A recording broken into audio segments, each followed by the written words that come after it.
This video was made possible thanks to my lovely patrons, and brought to you by Surfshark VPN. That's right, you heard me correctly. Quick, kid, what's the status report? It's bad, boss. They know about all of it. 100% spot on. Mario RPG remake? Yeah. The new 2D Mario game where he turns into an elephant? Yeah. They're teasing people on Twitter with vague phrases and emojis. Impossible. They're leaking our secrets in a vague way that doesn't completely compromise the surprise, but still revealing enough details to piss us off. Only a monster could possibly do such a vile thing. Pew, pew, pew, pew, pew.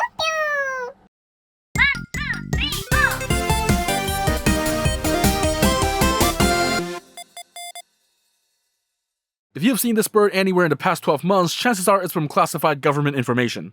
And there's even a chance you've only heard of Pyoro's name from the infamous Nintendo leaker of the same name, which, yes, I'll have to address in this video no matter what, but this isn't about them. I've had this video idea in my plan since before they rose to fame from predicting the June 2023 Direct. And now I'm finishing this video long after they accidentally leaked their source and went dark, oops. But today I am here to instead educate you on the long and storied history of Pyoro the bird.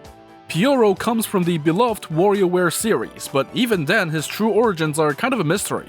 As the backstory of WarioWare goes, one day Wario is just lounging around in his house when he sees on TV that the new hit game Pyoro for the GBA is on store shelves, which inspires him to start getting into the game-making business. So canonically, Pyoro is the genesis of the entirety of WarioWare Inc. Without him, we wouldn't have gotten this. So in the first WarioWare game, Mega Microgames, we don't really hear that much from Pyoro after that intro cutscene. At the end of the story, Wario finally gets his microgames published, makes a lot of money, and gets into the inevitable labor dispute with his employees, all thanks to some inspiration from one silly bird. But it's not until you unlock every microgame available that you finally have a chance to play Pyoro for yourself. Shoutouts to how Pyoro looks on the game selection screen, by the way, which perfectly encapsulates the feeling of American box art localization.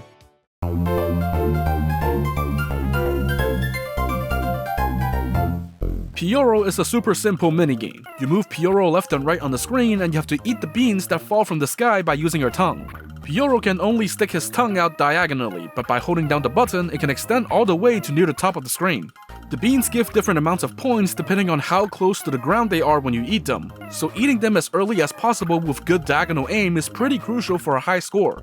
Any beans that you miss will make a hole in the ground, and unfortunately our feathered friend here is permanently grounded. Can't even be bothered to make those wings work. His head is empty, okay? Give him a break.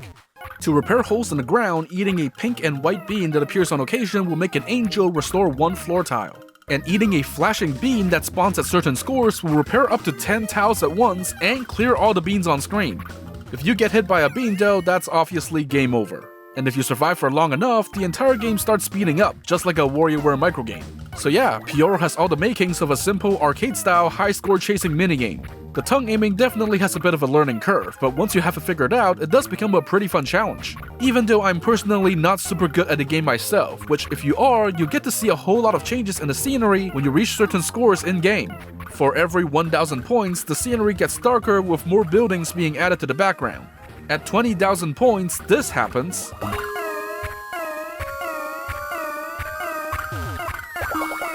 Then from 30,000 points onwards, the whole game becomes a techno rave. By this point, you're basically just dodging beans and focusing on eating the flashing ones. Forever raving. But anyway, this is not the only Pyoro game present in Mega Microgames, as once you manage to reach the target score on every single microgame, which honestly is a bit of a hassle, you can finally unlock Pyoro 2! So who is this yellow bird exactly? Is he the same Pyoro from before? Or is this like a Kirby-Kibi situation? Maybe this is a super form, we'll never know. The difference between Pyoro 2 and its prequel is that this time, instead of extending his tongue, Pyoro has learned to spit seeds instead, which will instantly destroy any beans in its path. It's basically Pyoro 1, but your tongue comes out frame 1 and can hit multiple beans at once, which awards more points, so in a way, it definitely feels a bit speedier and easier than the prequel and oh my god, is that Hell Valley Skytree? Otherwise, the scenery progression is about the same as Pyoro 1, just with some minor changes like the moon now having an unflinching death stare. He knows what this bird did. On another note, did you note that the internal codename for the Pyoro minigames in Mega Microgames files is LP Gyoro-chan, which pretty much confirms that Pyoro's design is based on Kyoro-chan, a Japanese bird mascot for Morinaga chocolate balls that's been around since the 1960s. And of course, he has his own anime. Okay, anyway. Pyoro 1 and 2 basically started a tradition within the WarioWare series. Even though Pyoro was no longer connected to the actual plot of most later games, almost every installment in the WarioWare series would feature its own Pyoro minigame. Evidently, in Diamond City, Pyoro ended up being popular enough to warrant a barrage of sequels starting from WarioWare Twisted. Just like the previous game, after you unlock every single microgame available, you will be granted access to Pyoro R, which I assume stands for Rotate because this time the whole gimmick of motion control comes into play.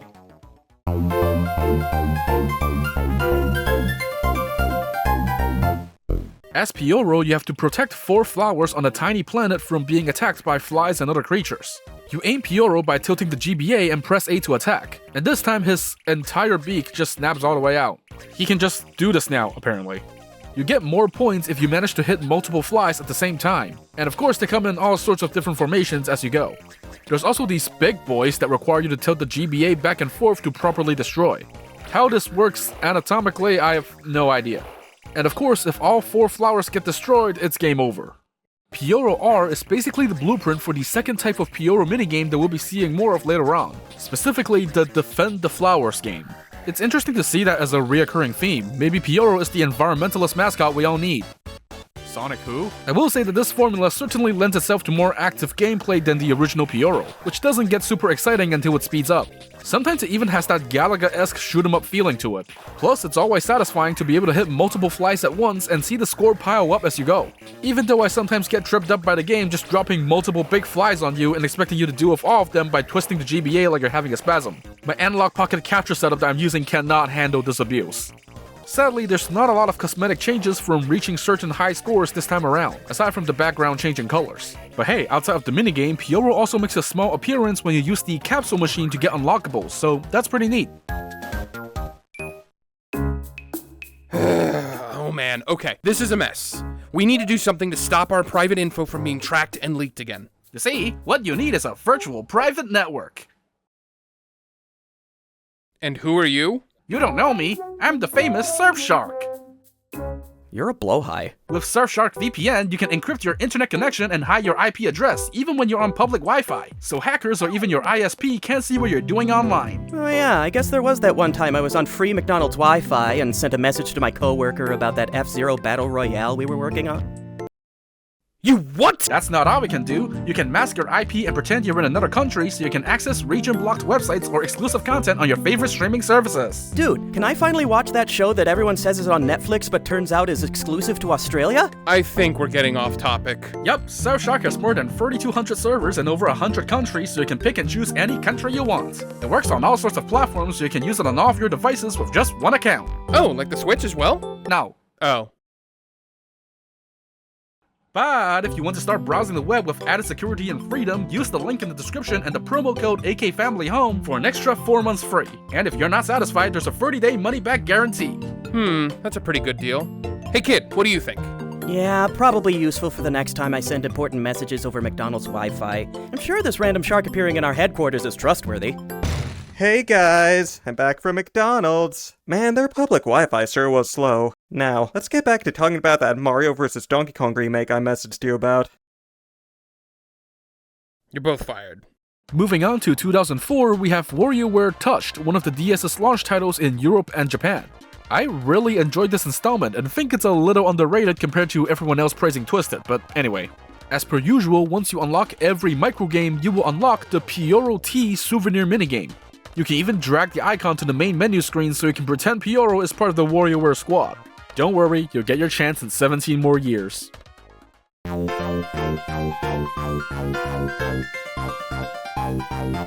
At this point, you can probably guess that the T in Pyoro T stands for touch. Shoutouts to the pre-rendered Pyoro here, by the way. This one has the emptiest head so far.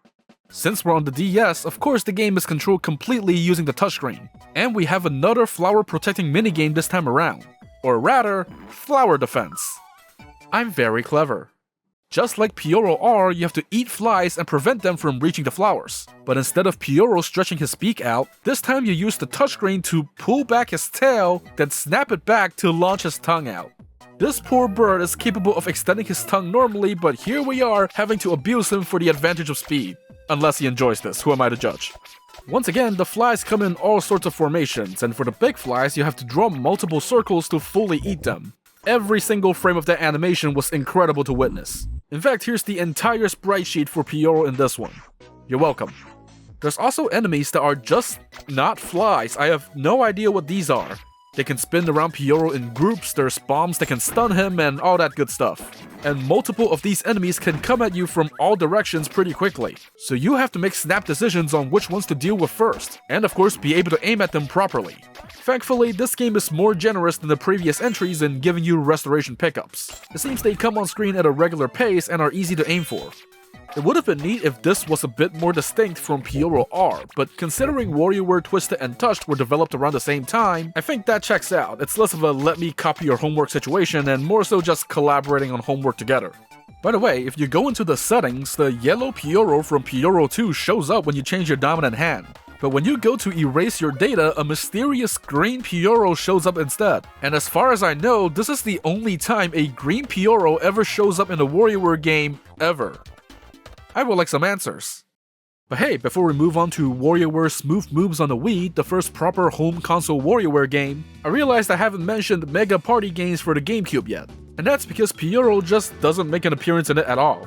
Only 2 minigames from Mega Micro Games, Jump Forever and Paper Plane, returned in the form of multiplayer games, but no Pyoro 1 or 2 in sight. Which is a shame, a multiplayer version of Pyoro sounds pretty cool. Foreshadowing is a literary device which...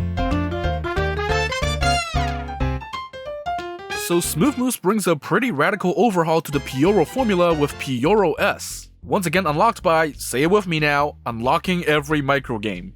You might at first guess think the S also stands for Smooth Moves or something, but I reckon it actually stands for Shooter. Yeah, we're a vertical scrolling shmup now. And hey, turns out Pyoro can indeed fly. He had it in him all along, I've always believed in him. You move Pyoro around using the Wii Remote pointer. Pressing A shoots his entire beak out once again to eat things, and just like in Pyoro 1, if he touches an enemy, it's immediately game over. The enemies this time come in distinct groups and patterns, and if you can line up your shot just right to eat a whole group in one bite, an apple appears to give you extra points. Some of the enemy formations actually require you to twist the Wii Remote and rotate Pyoro to line him up properly, which is actually a pretty unique application of the Wii Remote. Like, I'm not sure if there's any other shoot 'em up on the Wii that actually controls like this. There's even a mid-boss that you can fight on occasion, and also these giant hive things that at first confused me and killed several of my runs, until I realized what you're supposed to do is hold onto it and swing the Wii Remote around to wreck every enemy on screen with it. Which is pretty fun when I don't accidentally let go of it right away and kill myself with it. And of course, no shoot 'em up is complete without power-ups. If you manage to eat a group of flashing enemies in one bite, you get a random power-up, which ranges from Pyoro being able to use his tongue, which extends your range, being surrounded by 2 smaller Pyoros, which makes your attack wider, That's a little version of me, Alan. and straight-up invincibility, with Pyoro also getting larger with each hit. This might be the most fun I've had swinging a Wii Remote pointer back and forth, like, yeah, I am the harbinger of death! Ow. The combo of dodging enemies, landing yourself at the right spot and moment to eat them, and even rotating the remote to get the right angle makes for a pretty hectic and engaging challenge overall, and it's designed around the Wii Remote perfectly. It's easily the most fun Pyoro game so far in my opinion. Just be careful not to stay too close to the edge of the screen and accidentally lose tracking of the pointer. Man, if this is what Pyoro games are like now, I can't wait for the next WarioWare game! Oh. Well, Pyoro doesn't actually appear anywhere in WarioWare Snapped, but maybe that's for the best, because on the same day that WarioWare Snapped released as part of the launch of the DSi shop, 2 minigames from Mega Micro Games were brought over to DSiWare as well. One of them being Paper Airplane Chase, a port of Paper Plane that adds in time attack and a 2-player race mode, and the other being a port of the original Pyoro. Oh wait, excuse me, I meant Bird and Beans. Yeah, that's just what the DSiWare port is called. Bird and Beans. Which is weird because in Europe, this game is just called Pyoro as usual. It's like they thought that simply naming a game after its starring character can't capture the attention of the American audience. Dude, I love playing Puffin Stars. So yeah, Bird and Beans is pretty much just a port of the original 2 Pyoro games to the DSi, though at first you only get access to Pyoro 1. Everything is pretty familiar at this point, but the playfield has actually been expanded this time, with 30 tiles compared to only 20 in the GBA original. So you do get more room to move around, but Pyoro still moves at about the same speed as usual, so the game doesn't get substantially easier. But hey, I did finally manage to pass the default high score this time around, by exactly 10 points. Yep. To unlock Pyoro 2, the built-in manual states you have to play Pyoro 1 a set number of times or score a certain number of points.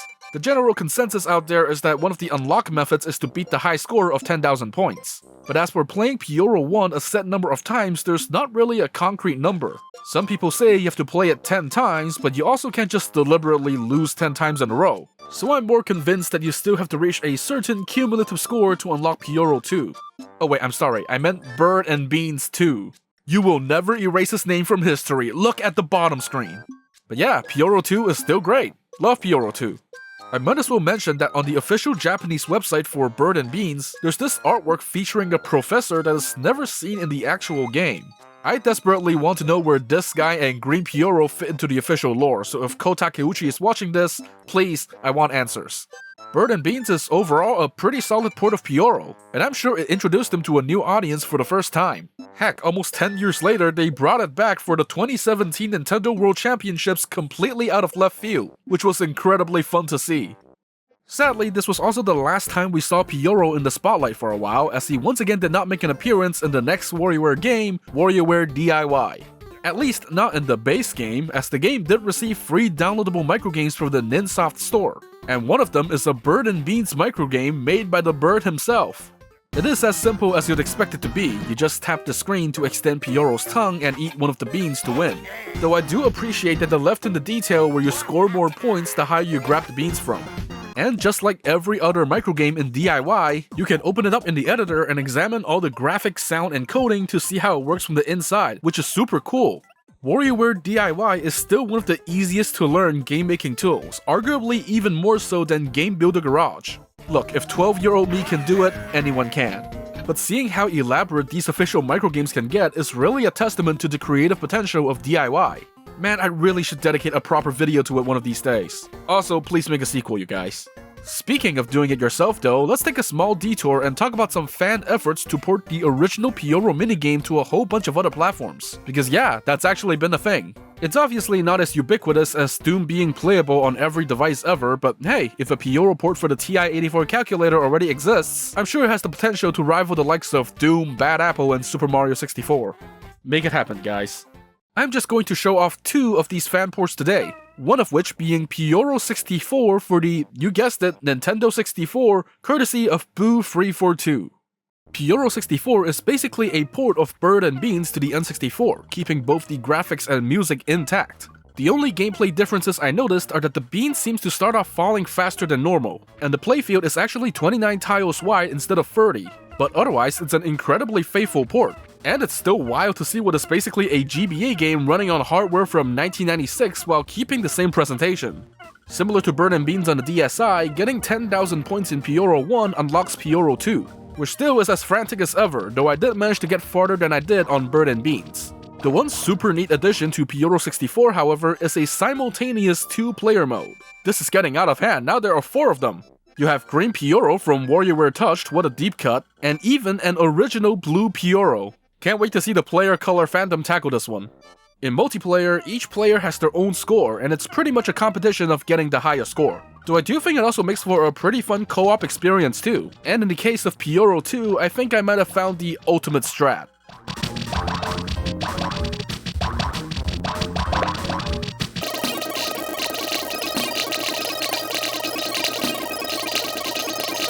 Well, turns out the other unofficial version of Pyoro that I have is on the Playdate. Yeah, the tiny handheld with a crank from game publisher Panic with a fun form factor and solid enough indie support that I can pretty much describe it as the Ouya but done right.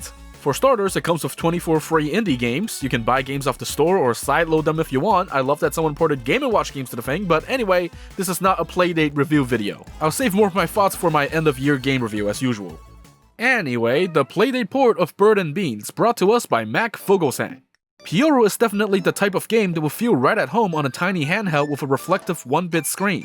It's a bit slower paced, probably due to the system limitations, and there are some very rare glitches on occasion, like bits of the ground randomly disappearing, but it's pretty much 90% of the way there in terms of faithfulness. You can even use the analog crank on the side of the system to manually control Pyoro's tongue extension, which you normally couldn't do before. It's not very useful in practice, though I just like that this ability even exists. Of course, Pyoro 2 is here as well, and funnily enough, as the game speeds up and more beans start falling, it kind of hits a maximum speed due to the lag, which inadvertently makes the game super easy all of a sudden. I even managed to make it all the way to the techno rave. Yep, that still remains intact. The Playdate port of Bird and Beans is actually pretty solid. Unfortunately, soon after its release on itch.io, it was taken down due to concerns of copyrighted music. You can still download the latest version with the music removed on GitHub, but Mac Vogelsang ended up giving it a legally distinct makeover called Fish and Feathers and released it for $5. So hey, let's also check this one out. Welcome to Fish and Feathers. You are a penguin and a seaside town's only fishing rod got stuck inside you, which is frankly a genius way to justify this being a Pyoro clone. This time around, there are different types of fish and other sea creatures raining down from the sky, with different sizes and behaviors. For example, snails stick to the sides of the screen and move slowly, shrimps can destroy multiple blocks on impact, and so on. Otherwise, the mechanics are nearly identical to the Bird and Beans port, but you also have a journal option on the menu that catalogs every creature you've caught in-game. Meanwhile, the extra mode, now renamed to Advanced, has had even more of a revamp. That's right, the penguin's got a tank now. Or a vacuum cleaner according to the instructions, but come on, that's a tank. By default, it works similarly to Pyoro 2, hitting or rather sucking in fish wherever it aims. However, undocking and using the crank now allows you to freely aim your shot while using the D-pad to vacuum. You do have limited shots, however, which can be replenished by moving around or by catching more than 3 fish in a row. Overall, a pretty unique Playdate-themed spin on the Pyoro formula. There's also a legally distinct version of Paper Plane on the official Playdate catalog store if you crave for more WarioWare minigames on this little device. Meanwhile, on the official side of things, whether Pyoro would properly return seemed to be up in the air for a while, as the WarioWare series was still sort of going through an identity crisis and shaking up its formula bit by bit, culminating with Game & Wario for the Wii U, which instead of the usual formula is a compilation of 16 minigames that utilize everyone's favorite controller, the Wii U gamepad. But guess what? Pyoro actually did get in on the action, being the host of Bird, the final minigame that you unlock. So let's see Pyoro finally make the glorious jump to HD for the first time.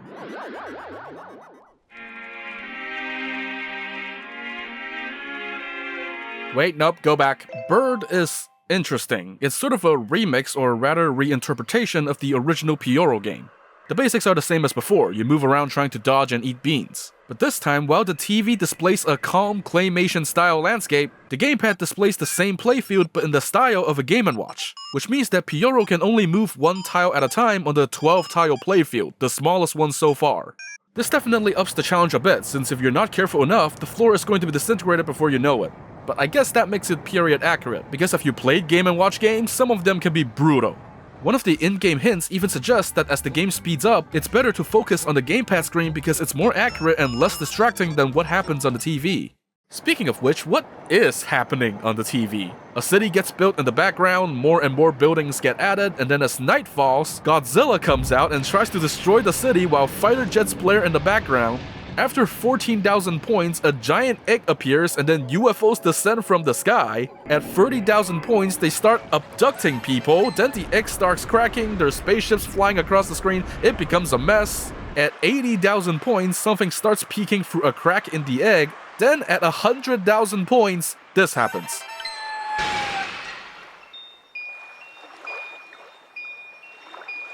This apparently wasn't documented on YouTube until 2021. I'm pretty sure it took players several years of grinding to finally find out what was in that egg, and for that I commend their dedication to the bird. Also, I just wanted to point out that Pyoro does also make an appearance on the Gamer stage in Super Smash Bros. For Wii U and Ultimate, where he can appear as a random stage element and walk around. So yeah, cool to see he has more representation in Smash than just a spirit. But let's move on to WarioWare Gold for the 3DS, the system's proper swan song and the series' megamix moments, featuring nearly 250 returning microgames from previous entries. And it's not just the microgames that return, because there are also 14 extra minigames you can unlock from the capsule machine, a handful of which return from previous WarioWare games like the original Pyoro. The legendary game returns! Nintendo, this is the third time your legendary game has returned.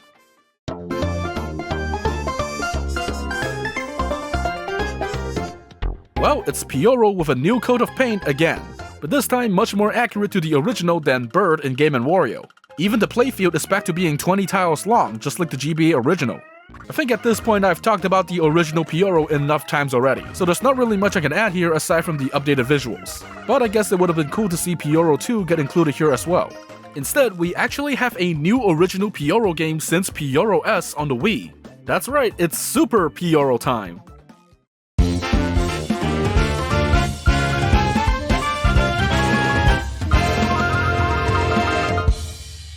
Somehow I missed the title screen of Bird already. Well, I lied a little bit, Super Pyoro isn't fully original. It looks and plays just like regular Pyoro at first glance, but this time it takes place across both screens and introduces one wacky mechanic, beanstalks. If a bean falls through a hole on the floor, it falls down to the bottom screen and eventually grows a beanstalk that goes back up to the top screen. Pyoro can eat the yellow bean on top of it for extra points, once again getting more points if it's eaten near the top of the screen. But if the beanstalk hits another bean on the way up, it'll get destroyed. If a pink or flashing bean falls into the bottom screen though, it'll grow a beanstalk with a star-shaped bean on top. You don't want to miss it or let it get destroyed by another bean, because eating the star turns you into the titular Super Pyoro, making you temporarily larger, invincible, and able to eat multiple beans at once to rack up the score. Funnily enough though, that's actually not the only way to get extra points, as I later found out because I completely missed the secret mechanic on my first playthrough. If a beanstalk manages to grow all the way to the top of the screen, Pyoro can actually climb on top of it. You'll have to be careful since if the beanstalk gets destroyed while Pyoro is on it, it's an automatic game over. But if you successfully climb all the way to the top, you reach a bonus area in the sky with beans passing on a conveyor belt. The beans on the very top give 1000 points as usual, and there's even red beans that are worth double the score, giving you 2000 points each if you manage to eat them off the top, making this pretty much the best way to score. You don't stay in the bonus area for long though and eventually have to make your way back down, and if you've racked up your score, will most likely be met with an onslaught of beans immediately after, so you gotta be careful. Super Pyoro is a fun addition to the Pyoro formula, allowing for even more strategies as you try to contemplate whether to deliberately let some beans fall to grow beanstalks, or skip an opportunity to repair the playfield to see if you can grow a star power-up from a flashing bean. It's perfect if you're looking for a more sophisticated Pyoro experience. And hey, I guess it paid off because Super Pyoro turned out to be a smash hit, as depicted in the intro cinematic of WarioWare Get It Together on the Switch. Whoa, that's continuity. You don't get to see that every day.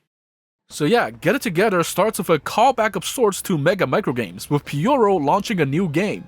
Except the WarioWare crew are just kind of chilling elsewhere down the street finishing their own game. And then they get sucked into their new game because Get It Together has a new mechanic where you play as the WarioWare crew within the microgames themselves. It definitely has more of a learning curve than your average WarioWare game, but I still stand that it was a fun, unique take on the formula, even after we also got a more traditional game on the Switch in the form of Move It. So throughout the game, Wario goes through each stage rescuing each of his crew members along the way. And he succeeds, until the group finds out they're missing a few people and go back in. When they return, they're told the remaining members are locked up in the elevator towers by a mysterious creature, which soon shows up, leaves some treasure, refuses to elaborate, and leaves. Wario obtains a golden beehive, a golden toilet paper roll, and a golden holy mug, and with some help from Penny and her banger theme song, assembles it into a golden watering can. It grows a giant beanstalk from a toilet, don't you dare say what I think you were gonna say, and it just disappears because I guess that's how Nintendo watering cans work now. They climb up the beanstalk, and for the first time in WarioWare history, you have a proper final boss fight with the mysterious creature, who summons floating eyeballs that each crew member must destroy with their unique moves. And at this point, you've probably guessed it, you were fighting a giant Pyoro this entire time. What has Wario done to him to deserve this? Making his own game and eliciting friendly competition in the marketplace? No matter, you ram his eyeballs a few times to take him down. And yeah, we get the first time the WarioWare crew actually interacts with Pyoro in person. Turns out he just stopped by to play for a bit and wants to know if they had a good time playing with him. That is some Saw level behavior if you ask me. And with that death stare, it sure feels like he's probably locked up some Nintendo interns in a basement in the past. But hey, at least the 2D artwork by Ko Takeuchi is actually pretty peak. And yes, that also means Pyoro is the final unlockable character in Get It Together. Yeah, we don't have a Pyoro minigame this time, you just get to play as Pyoro in all of the microgames, with his diagonal extending tongue that can now bounce off walls and grab onto handles. Pyoro is not the worst character to control on the roster, but certainly not the easiest either, since he can't jump and his attack, while decently powerful in terms of physics, only goes diagonally. It can work for most microgames, but if a certain game doesn't fit his playstyle, then it really doesn't fit his playstyle. So in that way, it kinda keeps you on your toes.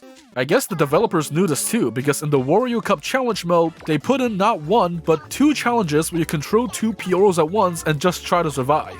It is pretty brutal. And if that's not enough for you, you can also play the single-player minigames in the Variety Pack as Pyoro, and pretend that they gave us like 4 original Pyoro minigames. Like in Friendless Battle, where you try to defeat as many crew enemies as you can. I told you, that depth stare hides zero mercy. And you can dial the creepiness up even more by customizing him with the zombie skin. Personally, Shadow Pyoro is my favorite. But yeah, while Get It Together doesn't have a dedicated Pyoro game, having him as an unlockable character is honestly just as good a reward, and even something I actually managed to predict before the game came out. It's just neat to finally see him interact with the rest of the cast, and participate in the microgames himself for a change.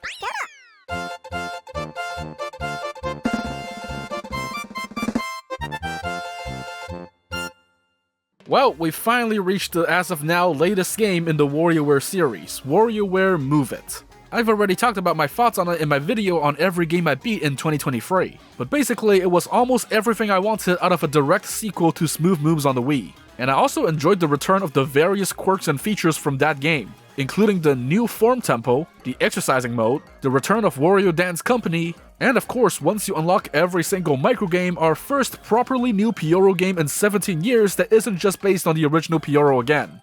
Welcome to Pyoro W. The W stands for, wait a minute, is that a female Pyoro? But we'll get back to that in a bit. Pyoro W is the bird's first game in full 3D, and once again adopts the flower defense format, which takes place across 2 floating islands. You control the tilt of each island by placing the Joy-Con on the palm of both hands, sort of like the gift-giver form, but as the game emphasizes, they're totally different from each other because the Joy-Con are horizontal instead of tilted or whatever. Pyoro has apparently embraced Kirby's lifestyle and no longer wants to move. Like, at all. But those flowers aren't gonna defend themselves, so we gotta do all the work ourselves and roll the bird around. Just look at him. Head empty. So Pyoro starts on the left island, which is where you would first power yourself up. There's beans that Pyoro can eat to grow larger, culminating in the chunkiest bird I've ever seen. Big Yoshi has competition.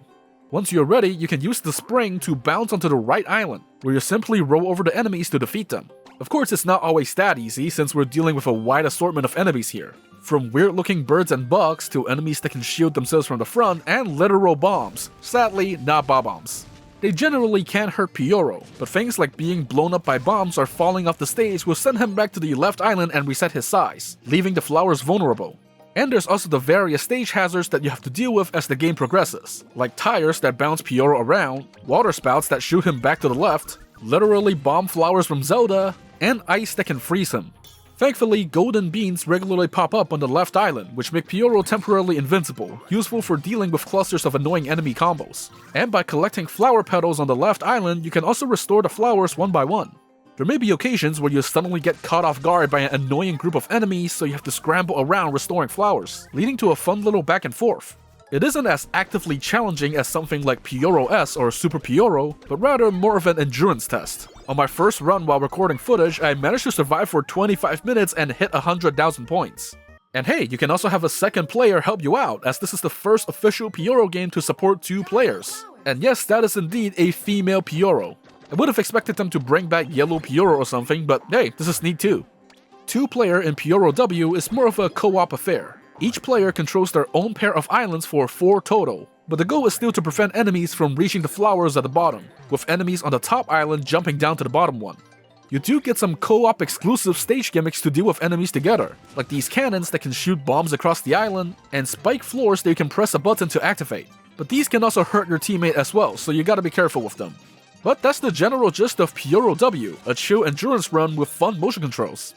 And with that, that's where we stand with Pyoro and the WarioWare series today. From a basic arcade score chaser to a hectic shmup and even a Game & Watch game, it's fun to see this bird stick around as part of the WarioWare series for so long, considering there could be a timeline out there where Pyoro was just a one-off thing in the first game and never mentioned again.